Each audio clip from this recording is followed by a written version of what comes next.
പുഡിങ്ങിൻ്റെ കൂട്ടത്തിൽ എല്ലാവർക്കും ഇഷ്ടപ്പെടുന്ന പുഡിങ്ങാണ് ഇളനീർ പുഡിങ്, അതിലൊരു സംശയമില്ല. അപ്പോൾ വളരെ പെർഫെക്റ്റായിട്ട് ഈ ഇളനീർ പുഡിങ് എങ്ങനെ ഉണ്ടാക്കുന്നതെന്ന് നമുക്ക് വീഡിയോ കാണാം.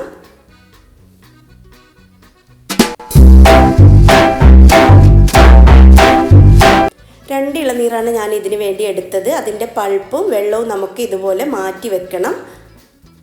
ഏകദേശം 2 കപ്പോളം ഇളനീർ വെള്ളം എനിക്ക് കിട്ടിയിട്ടുണ്ട്. അതൊരു പാനിലേക്ക് ഒഴിച്ചു കൊടുക്കാം. ഇനി നമ്മൾ ഇതിലേക്ക് 20 ഗ്രാം ചൈന ഗ്രാസ്, 10 ഗ്രാമിൻ്റെ 2 പാക്കറ്റ് ചൈന ഗ്രാസ് നമുക്ക് ഇതിലേക്ക് ഇട്ടിട്ട് ഒന്ന് മെൽറ്റ് ചെയ്തെടുക്കണം.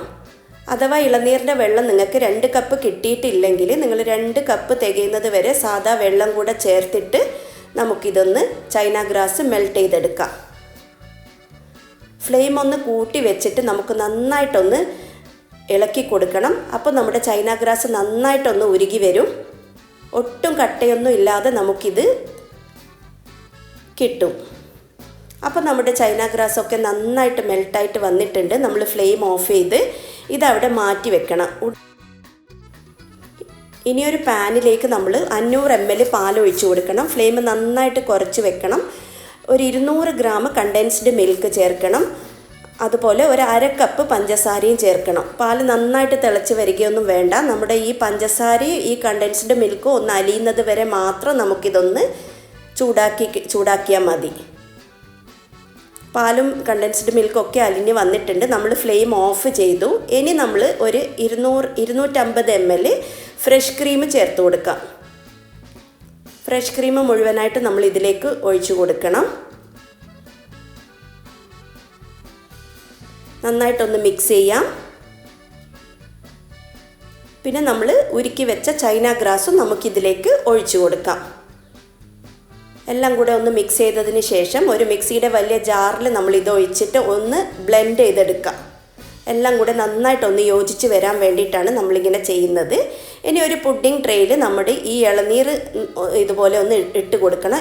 ഇളനീർ വലിയ പീസാണെങ്കിൽ നിങ്ങൾ ജസ്റ്റ് ഒന്ന് പൾസ് ചെയ്തിട്ട് എടുത്തിട്ട് നമുക്കിതിലേക്ക് ഇട്ട് കൊടുക്കാം. ഇളനീർ അരിഞ്ഞു പോകാനൊന്നും പാടില്ല.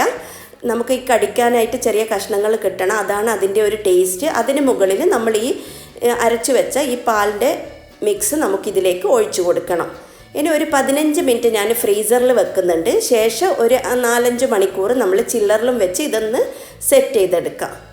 ഇത് നന്നായിട്ട് സെറ്റായിട്ട് വന്നിട്ടുണ്ട്. ഇനി കുറച്ച് ബദാം ഉണ്ടെങ്കിൽ അത് തൊലിയ കളഞ്ഞ് നമുക്കിതുപോലെ നീളത്തിൽ അരിഞ്ഞ് നമുക്കിതിൻ്റെ മുകളിൽ ഇട്ട് കൊടുക്കാം. അല്ലെങ്കിൽ കാഷ്യൂ നട്ട്സ് ആയാലും മതി. ഏത് ഡ്രൈ ഫ്രൂട്ട്സാണ് നിങ്ങളുടെ അടുത്ത് ഉള്ളത്, അത് നട്ട്സ് ഏതെങ്കിലും ഉണ്ടെങ്കിൽ അത് ഇട്ട് കൊടുത്താൽ മതി. അപ്പോൾ നട്ട്സ് ഒന്നും ഇട്ടിട്ടില്ലെങ്കിലും ഈ പുഡിങ് വളരെ ടേസ്റ്റിയാണ്. എല്ലാവർക്കും ഇഷ്ടപ്പെടും. എന്തായാലും നിങ്ങളൊന്ന് ഉണ്ടാക്കി നോക്കണം. വീട്ടിൽ എന്തെങ്കിലും ഒരു പാർട്ടിയോ ഗസ്റ്റ് ആരെങ്കിലും വരുന്നുണ്ടെങ്കിൽ പെട്ടെന്ന് തയ്യാറാക്കി എടുക്കാൻ പറ്റിയ ഒരു പുഡിങ്ങാണ്. ഒരു 15 മുതൽ 20 മിനിറ്റിൻ്റെ ഉള്ളിൽ നമുക്ക് ഈ പുഡിങ് തയ്യാറാക്കി എടുക്കാൻ പറ്റും. പെട്ടെന്ന് തന്നെ സെറ്റായി കിട്ടുകയും ചെയ്യും. അപ്പോൾ വീഡിയോ ഇഷ്ടമായിട്ടുണ്ടെങ്കിൽ ലൈക്ക് ചെയ്യാനും ഷെയർ ചെയ്യാനും കമൻറ്റ് ചെയ്യാനും മറക്കരുത്. പുതിയ വീഡിയോ ആയിട്ട് വീണ്ടും കാണാം. താങ്ക്